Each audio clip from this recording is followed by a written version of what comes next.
नमस्कार दोस्तों, मैं भूपेंद्र कुमार सैनी एक बार फिर से आप सभी का आपके अपने YouTube चैनल ज्ञान वैविध्य संस्कृत में एक बार फिर से स्वागत करता हूँ। जैसा कि दोस्तों हम राजस्थान के विभिन्न जिलों का अध्ययन कर रहे थे, जिसके अंदर हमारे कह सकते हो लगभग जिले पूर्ण हो चुके हैं। आज हम जिस जिले की बात करेंगे उस जिले का नाम है उदयपुर। बात करें उदयपुर की, उदयपुर के कह सकते उपनाम है कई प्रकार के, जिसे सिटी ऑफ फाउंटेन्स कहा जाता है, सिटी ऑफ माउंटेन्स कहा जाता है, राजस्थान का जिसे कश्मीर कहा जाता है। क्या कहा जाता है? राजस्थान का कश्मीर कहा जाता है। जिसे पूर्व का वेनिस कहा जाता है, पूर्व का वेनिस कहा जाता है। ठीक है, तो बात करते हैं इस उदयपुर जिले की, इसकी उदयपुर जिले की। इस प्रकार के इसके उपनाम हैं और कई प्रकार से इसके कह सकते हो कि आपके इसके ऐतिहासिक महत्व है, जिसकी भी हम चर्चा करेंगे। मेवाड़ कह सकते हो रियासत का एक प्रमुख भाग है उदयपुर, जिसके अंदर कई प्रकार के कह सकते हो शासकों ने शासन किया है, जिसके अंदर मेवाड़ शासक सर्वाधिक हुए हैं।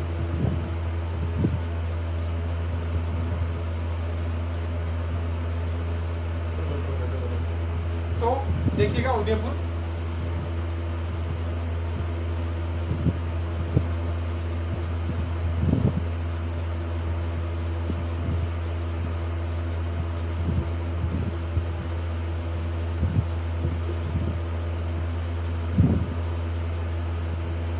बात करें उदयपुर की, तो उदयपुर को कहते हैं हम पूर्व का वेनिस।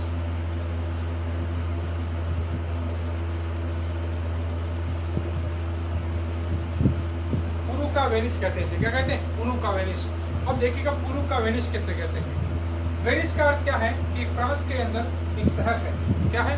फ्रांस के अंदर एक शहर है, जिसको कह सकते हो कि एक खूबसूरती के लिए प्रसिद्ध है। किसके लिए प्रसिद्ध है? खूबसूरती के लिए। किसका शहर है? फ्रांस का। फ्रांस की राजधानी है पेरिस। ठीक है, फ्रांस की राजधानी कहाँ है? पेरिस। और उसके अंदर एक शहर है वेनिस, खूबसूरती के लिए। पूर्व का यानी कह सकते हो जो फ्रांस के पूर्व में स्थित है भारत, इसके कारण इसे पूर्व का वेनिस कहा जाता है। खूबसूरती के कारण पूर्व का वेनिस। और पूर्व का पेरिस किसे कहा जाता है? ध्यान रखना, पूर्व का पेरिस जयपुर कहा जाता है। ध्यान रखना, अगर बात कर लें पूर्व के पेरिस की, अगर आपसे कहा जाए कि पूर्व का पेरिस किसे कहा जाता है, तो आपको बोलना है कि जयपुर। ठीक है, कंफ्यूज नहीं होना है। पूर्व का ये वेनिस है। अगर बात करें पूर्व का पेरिस किसे कहते हैं,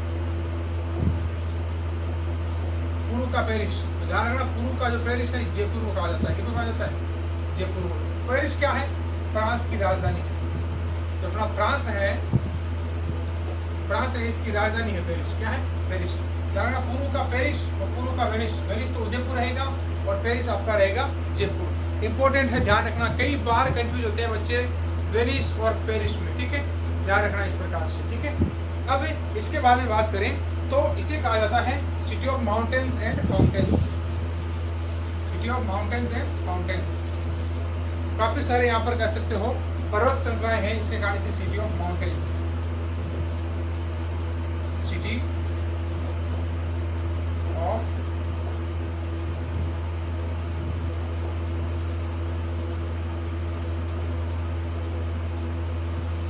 माउंटेन।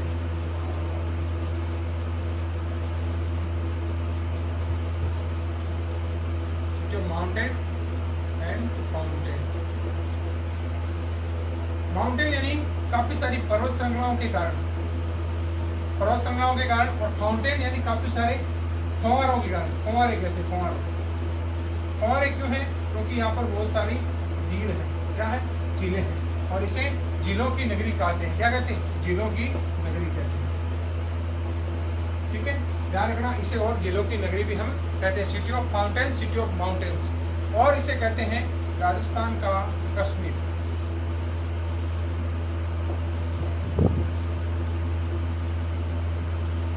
राजस्थान का कश्मीर क्यों कहते हैं? ध्यान रखना, जिस प्रकार कश्मीर के अंदर कई प्रकार की घाटियां हैं, उसी प्रकार यहाँ पर भी कई प्रकार की घाटियां आपको देखने को मिलेगी। क्या मिलेगी?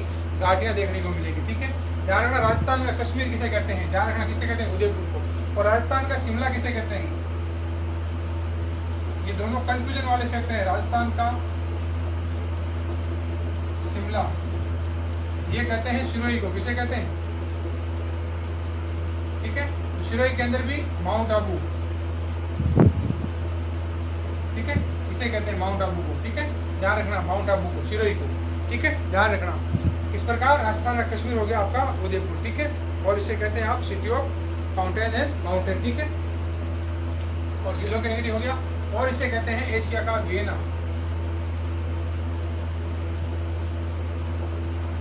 एशिया का वियना।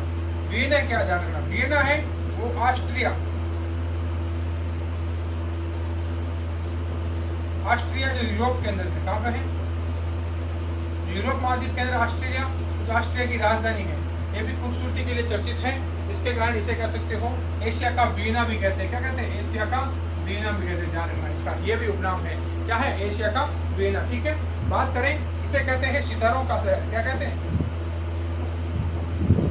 सितारों का शहर, क्या कहते हैं, सितारों का शहर भी कहते हैं, ध्यान रखना। और इसे कहते हैं सैलानियों का स्वर्ग कहते हैं, क्या कहते हैं, सैलानियों का स्वर्ग कहते हैं, सैलानियों का स्वर्ग, ठीक है, ध्यान रखना, सैलानियों का स्वर्ग भी इसे कहा जाता है, ठीक है। तो अब बात करते हैं, ये इसके हो गया उपनाम, सारे क्या हो गए उपनाम।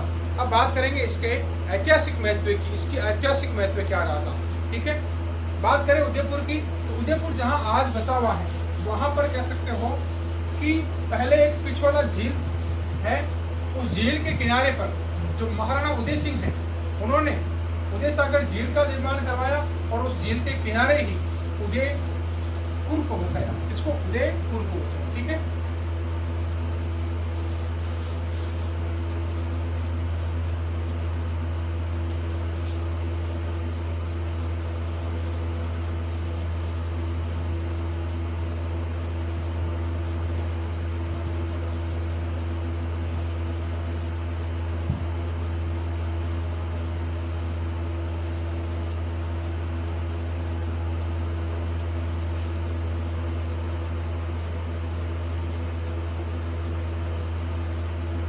देखते हैं इसका ऐतिहासिक महत्व, क्या देखते हैं ऐतिहासिक महत्व। ध्यान रखना, महाराणा उदय सिंह ने पिछोला झील के किनारे, ठीक है,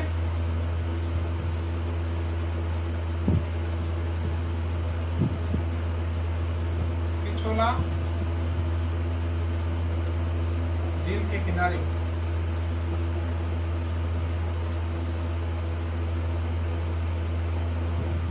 उदय सागर झील का निर्माण करवा कर महाराणा उदय सिंह ने इस शहर की स्थापना की थी। किसने, महाराणा उदय सिंह ने, ठीक है, ध्यान रखना। 1559 ईस्वी में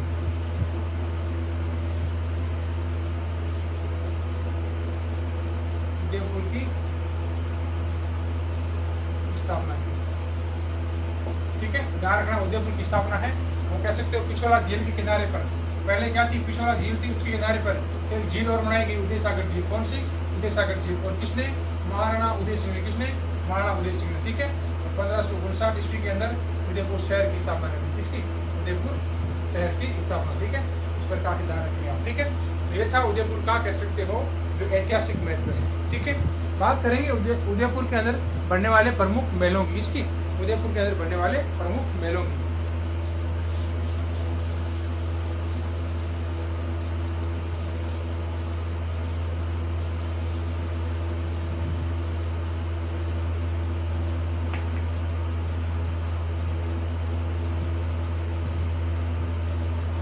बात करें प्रमुख मेलों की,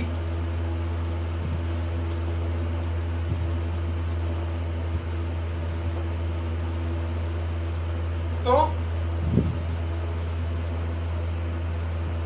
प्रमुख मेलों की बात करें तो पहला मेला आता है अपना प्रताप जयंती का मेला, जो हल्दी घाटी के अंदर भी बढ़ता है और चावंडी के अंदर भी बढ़ता है, ठीक है, ध्यान रखना। कहाँ, वहां पे हल्दी घाटी और चावंडी। तो हल्दी घाटी है वो तो है आपकी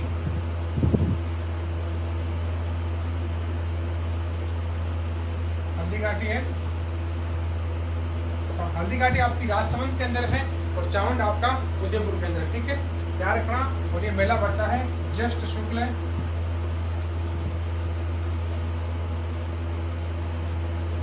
तृतीया को, कब? तृतीया को, ठीक है, ध्यान रखना। ज्येष्ठ शुक्ल तृतीया को, किसी डेट विशेष नहीं है इसकी, ध्यान रखना, ठीक है। अब इस मेले के बाद बात करते हैं अपन ऋषभ देव का मेला। कौन सा मेला?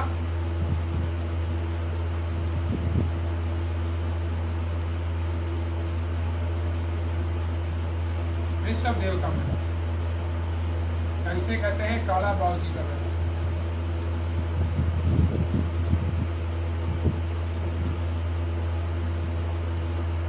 ठीक है, ऋषभ देव या काला बावजी का मेला, ठीक है। बात करें कि ये मेला बढ़ता है दुलेव उदयपुर के अंदर। कहाँ पर? दुलेव उदयपुर के अंदर।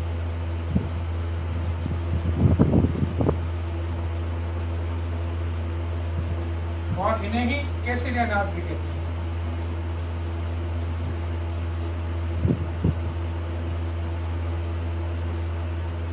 ठीक है, केसरिया नाथ भी कहते हैं क्योंकि इन्हें केसर बताई जाती है। क्या बताई जाती है? केसर बताई जाती है। काला बावजी यानी काले संगमरमर की कह सकते हो कि मूर्ति है, जिसके कारण इन्हें काला बावजी भी कहते हैं। क्या कहते हैं? काला बावजी भी कहते हैं,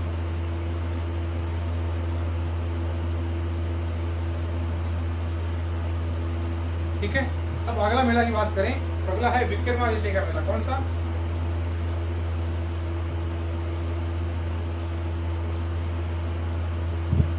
विक्रमादित्य का मेला, ये प्रॉपर उदयपुर शहर के अंदर पड़ता है,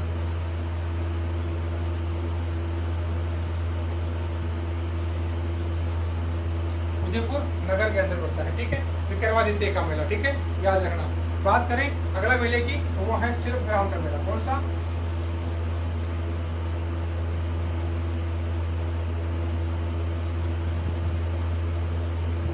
शिल्पग्राम का मेला। शिल्पग्राम के मेले की बात करें तो उदयपुर के अंदर बढ़ता है शिल्पग्राम, तो शिल्पग्राम है उदयपुर के अंदर,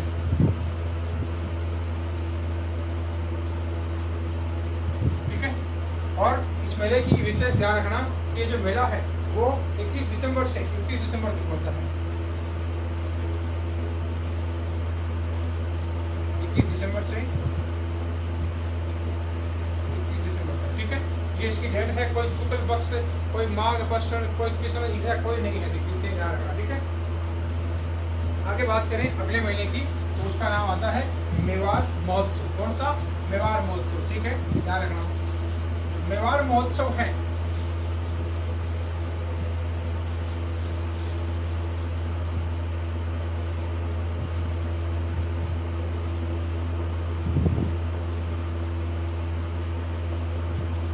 मेवाड़ महोत्सव, ये उदयपुर नगर के अंदर पड़ता है, ठीक है। उदयपुर के जो नगर है, उदयपुर का प्रमुख, उसके अंदर बढ़ता है मेवाड़ महोत्सव, ठीक है। और ये पर्यटन विभाग द्वारा संचालित, किसके द्वारा? पर्यटन विभाग द्वारा संचालित,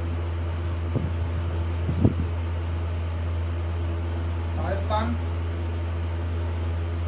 पर्यटन विभाग,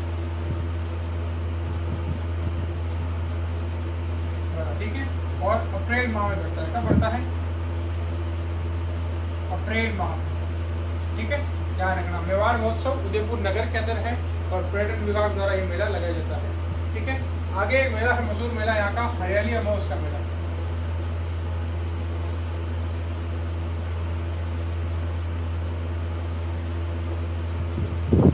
हरियाली अमावस्या का मेला, हरियाली अमावस्या का मेला है, ये कह सकते हो जो उदयपुर शहर है उसके फतेह सागर में पड़ता है। कहाँ पड़ता है? फतेह सागर,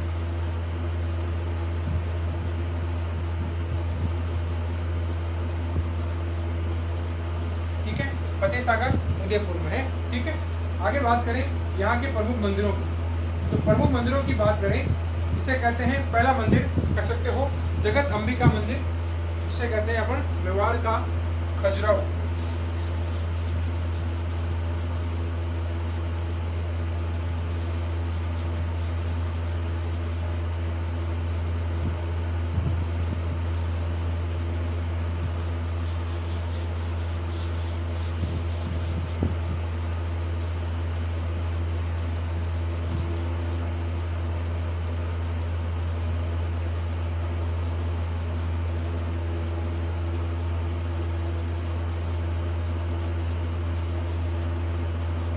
प्रमुख मंदिरों की बात करें तो पहला मंदिर आता है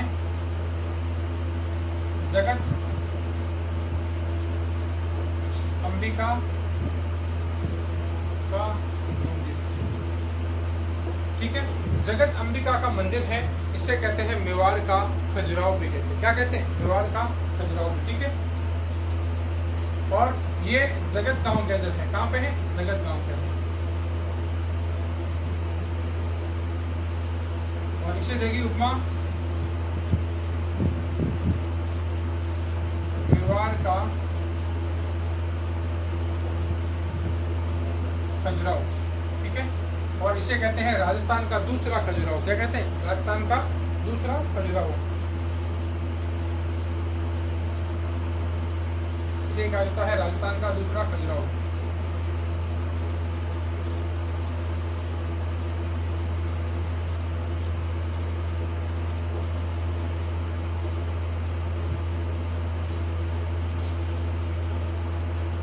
राजस्थान का दूसरा खजुराहो। ठीक है, ध्यान रखना। जगत अंबिका मंदिर जो जगत ग्राम के अंदर है, मेवाड़ का किसी खजुराहो कहा जाता है। मेवाड़ का खजुराहो कहा जाता है। ठीक है, ध्यान रखना।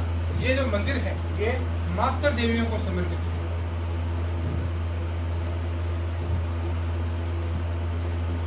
मातृ देवियों को समर्पित है। मातृ देवियों को समर्पित होने के कारण इसी मंदिर को कहा जाता है शक्तिपीठ। क्या कहा जाता है? शक्तिपीठ। ठीक है,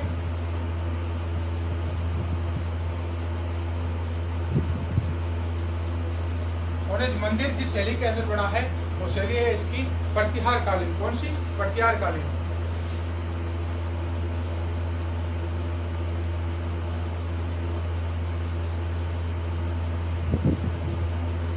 महामारू शैली।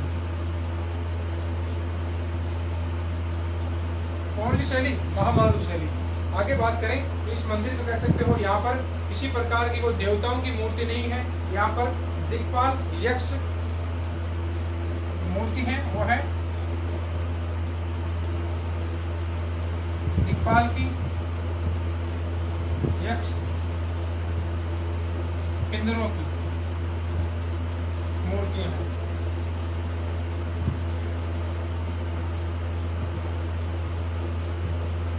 इसके अलावा यानी दिक्पाल यक्ष किन्नरों की मूर्तियां, इसके अलावा यहाँ पर किसी की मूर्ति नहीं है। इसके अलावा यहाँ किसी की मूर्ति नहीं है। और ये मूर्तियां कह सकते हो नगर मूर्तियां हैं, जिसके कारण इसे खजुराहो कहा जाता है। क्या कहा जाता है? खजुराहो। ठीक है, तो खजुराहो मध्य प्रदेश के अंदर है, जो नगर मूर्तियों के लिए पूरे भारत में नहीं पूरे विश्व भर में प्रसिद्ध है। इसीलिए इसे कह सकते हो मेवाड़ का खजुराहो कहा जाता है। किसे? ठीक है, राजस्थान का खजुराहो बनदेवरा मंदिर। किसको? बनदेवरा मंदिर को। ठीक है, ध्यान रखना। ये आपका जगत अंबिका माता का मंदिर है। ठीक है, और ध्यान रखना अगर बात है सिर्फ अंबिका माता मंदिर किसकी, अगर ये कह दे अंबिका माता का,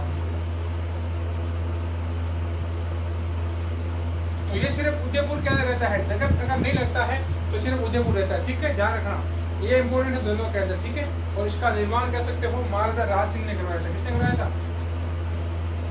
महाराणा राज सिंह। ठीक है, और ये उदयपुर के अंदर स्थित है। कहाँ पर? उदयपुर के अंदर स्थित है। ठीक है, ध्यान रखना।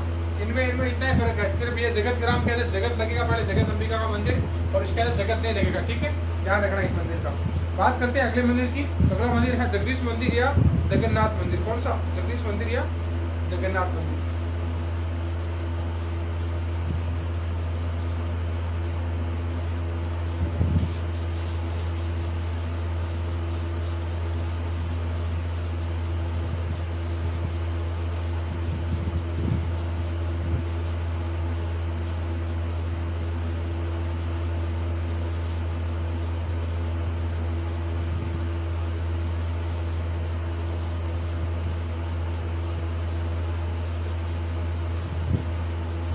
जगदीश मंदिर या जगन्नाथ मंदिर। ठीक है,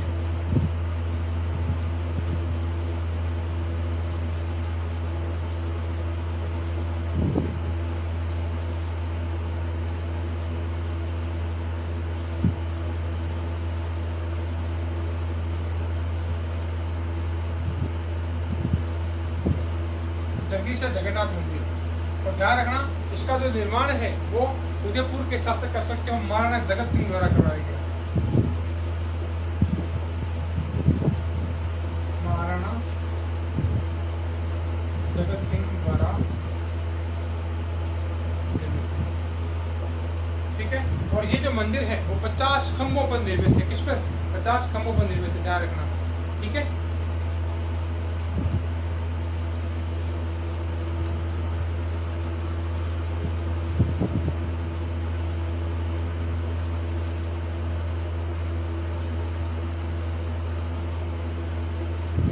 खंभों पर निर्मित होने के कारण इसे 50 खंभों वाला मंदिर भी कहा जाता है। और कहा जाता है कि महाराणा जगत सिंह के सपने में कह सकते हो जो भगवान विष्णु है वो आते थे और बार बार इनको मंदिर के लिए कहते हैं, बनाने के लिए। तो इसे एक संज्ञा दी जाती है सपनों का मंदिर या सपनों में बना हुआ, सपनों का मंदिर या सपनों में बना हुआ मंदिर भी इसे कहते हैं, ठीक है। यानी स्वपन संस्कृति का मंदिर हो गया अपने आप में। किसका?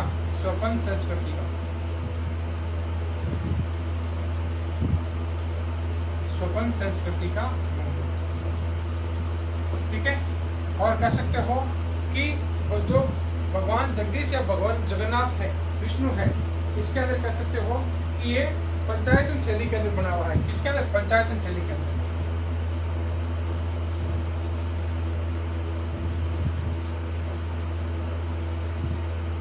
पंचायतन शैली के अंदर निर्मित है मंदिर, ठीक है। आगे बात करें, इसके जो वास्तुकार है वो है अर्जुन, बाणा और मुकुंद। वास्तुकार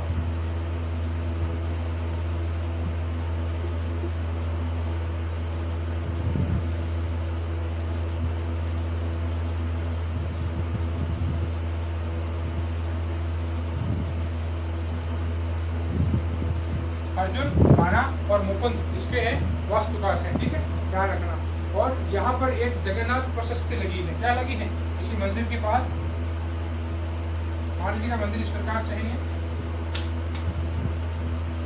इस मंदिर के पास यहाँ लगी है जगन्नाथ प्रशस्ति। क्या लगी है? जगन्नाथ प्रशस्ति लगी, ठीक है। जगन्नाथ प्रशस्ति जिसके लेखक हैं आपके कौन? ध्यान रखना, इसके लेखक हैं आपके कृष्ण भट्ट। क्या है? कृष्ण भट्ट।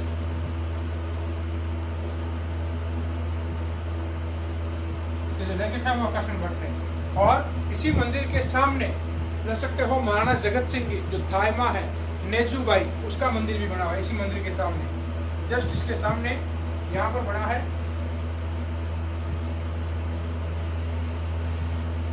दाइमा का मंदिर, या इसे कहते हैं नेजूबाई का मंदिर। तो क्या कहते हैं? दाई मंदिर या नोजूबाई का मंदिर। और कहा जाए कि जो नोजूबाई है ये जगत सिंह की धायमा थी। जगत सिंह की दायमा थी, उनके लिए इस मंदिर का निर्माण करवाया गया था, ठीक है, ध्यान रखना। और जिसका निर्माण है महाराणा जगत सिंह द्वारा करवाया गया था, ठीक है। तो ये आपके इम्पोर्टेंट जगन्नाथ मंदिर था, उसकी हमने बात की है, ठीक है।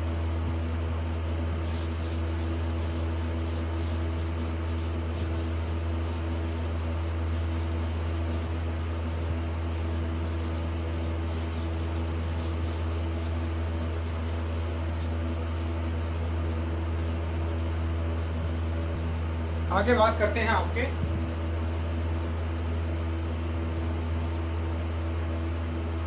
एकलिंगनाथ जी का मंदिर, ठीक है। बात करें एकलिंगनाथ जी के मंदिर की, तो उदयपुर के अंदर एक स्थान है कैलाशपुरी, यहाँ पर ये मंदिर बना हुआ है। कहाँ पर? कैलाशपुरी। और इसे राजस्थान के अंदर शिव जी का सबसे बड़ा मंदिर भी कहते हैं, ठीक है।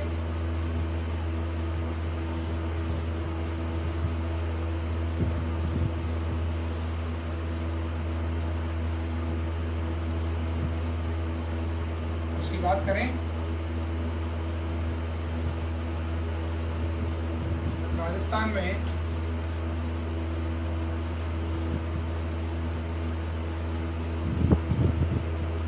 भगवान शिव का सबसे बड़ा मंदिर। ठीक है, बात करें इसके निर्माण की, इसका जो निर्माण है वो बप्पा रावल ने करवाया था।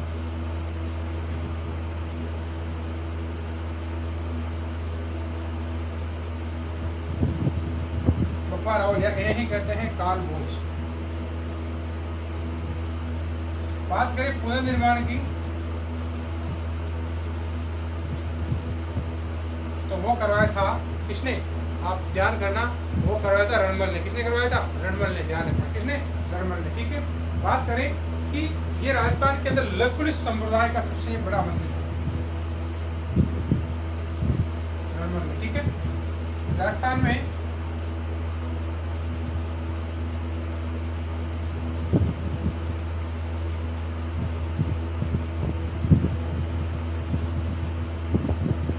जो लकुलिश या पाशुपत संप्रदाय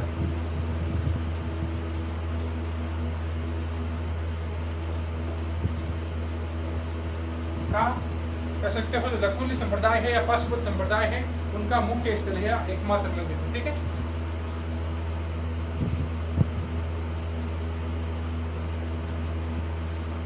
एकमात्र मंदिर है।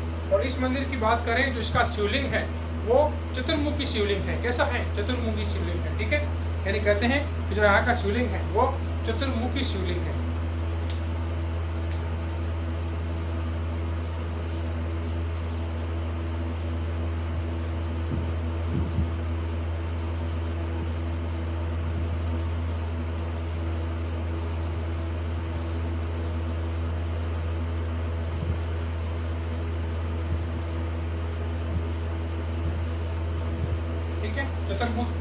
चतुर्मुखी शिवलिंग है, उसकी मूर्ति है। और यहाँ कह सकते हो प्रतिवर्ष हार चढ़ाने की परंपरा है, नाग का हार। ठीक है, यानी नाग का हार चढ़ाया जाता है यहाँ पर। ठीक है, ध्यान रखना।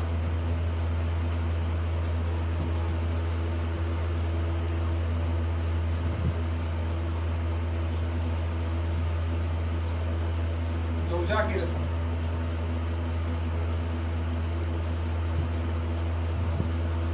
इसे कहते हैं हीरो का नाग, हीरो का नाग या नाग का हीरो, कोई अटपटा सा है नाम। ठीक है, इसका ध्यान रखना। हीरो का नाग क्या रहता है? ध्वजा की रस्म जिसे कहते हैं हीरो का नाग सजाया जाता है। यानी उदयपुर के कह सकते हो जो प्रमुख राजवंश हैं, ये यहाँ पर प्रतिवर्ष ध्वजा की रस्म जिसे बोलते हैं, यहाँ पर हीरो का नाग चढ़ाया जाता है। नाग यानी जो हार होता है वो चढ़ाया जाता है जो शिवलिंग है उसके ऊपर। ठीक है, ध्यान करना इसकी। ठीक है, और कह सकते हो कि ये हरित ऋषि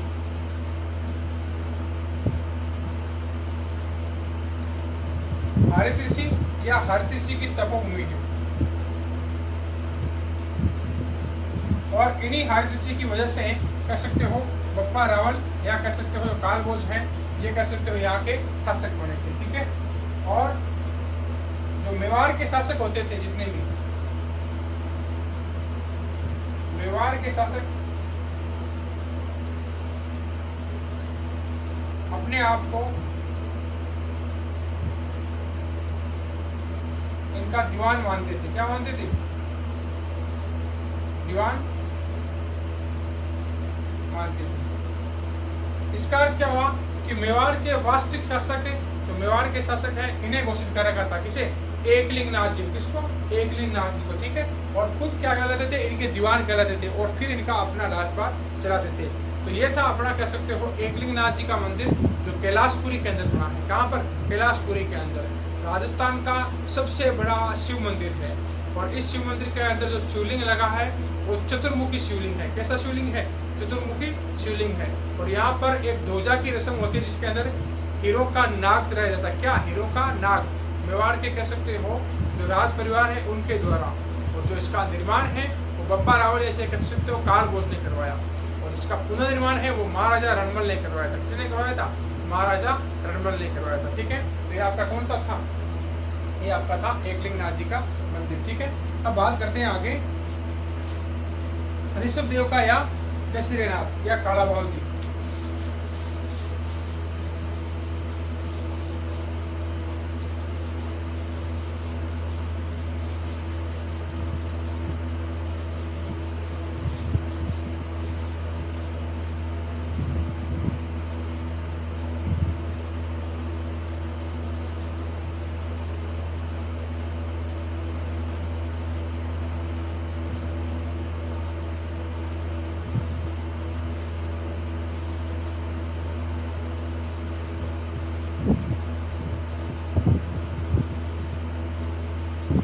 काला बाबू जी या इन्हें कहते हैं केसरीनाथ।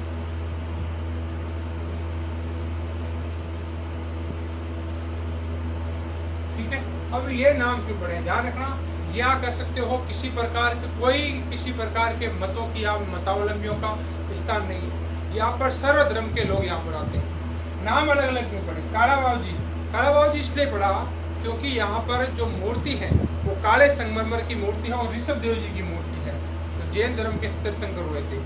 और केसरीनाथ को कहते हैं क्योंकि यहाँ पर केसर चढ़ाई जाती है। क्या चढ़ाई जाती है? केसर चढ़ाई जाती है, इसलिए इसे केसरीनाथ कहते हैं। और काला बाबू जी भील जनजाति इन्हें कहती है। कौन कहती है? भील जनजाति। ठीक है, ध्यान रखना। और ये स्थान कौन सा है? दुलेव मंदिर बना है, दुलेव के अंदर बना है। कहाँ बना है? दुलेव के अंदर। ठीक है, बात करें इसका अंदर जो नदी है, उस नदी का नाम आता है कोयल नदी। कौन सी नदी? कोयल नदी किनारे।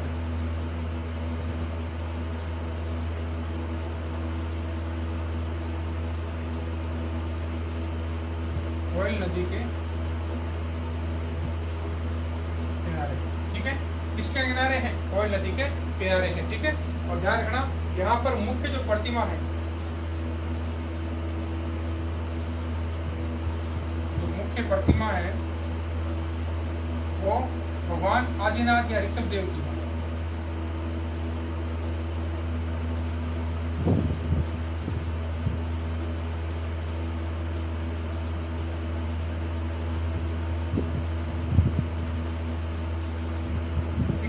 भगवान आदिनाथ या ऋषभ देव की बात करें, यहाँ पर जो मूर्ति है उस पर केसर का लेप चढ़ाया जाता है।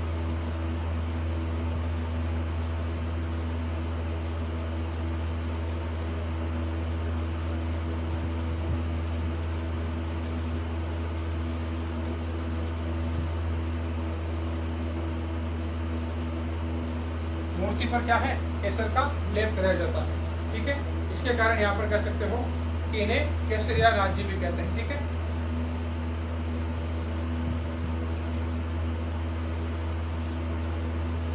तो भील जनजाति है, इन्हें काला बाबू जी के रूप में।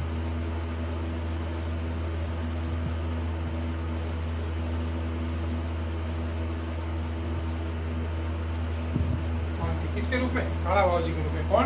भील जनजाति। ठीक है, ध्यान रखना, तो भील जनजाति इन्हें काला बाबू जी के रूप में मानती है। ठीक है, और जो इनकी रथ की यात्रा निकलती है, क्या निकलती है? रथ यात्रा।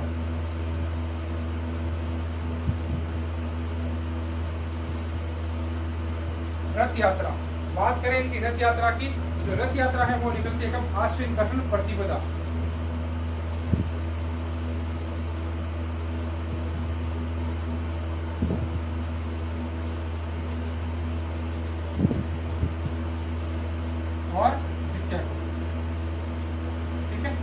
आश्विन कृष्ण प्रतिपदा और द्वितीया को इनकी रथ यात्रा निकल गई। ठीक है, और जो मेला है इनका, कह सकते हो वो चैत्र कृष्ण अष्टमी और नवमी को बढ़ता है।